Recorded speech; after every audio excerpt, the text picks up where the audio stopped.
you're experiencing a stuck loading screen in Minecraft, there are several steps you can take to resolve the issue. Follow this guide to troubleshoot and improve your loading experience.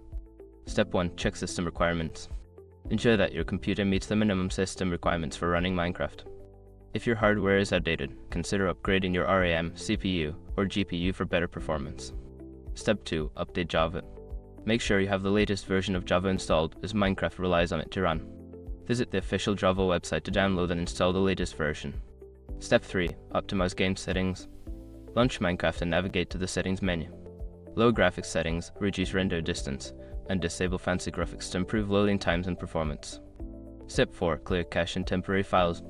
Sometimes corrupted cache files can cause loading issues. Clear your Minecraft cache and any temporary files on your computer to free up space and improve loading speed. Step 5. Reinstall Minecraft.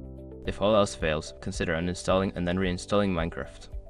This can resolve any underlying issues with the game files that may be causing the loading screen to get stuck.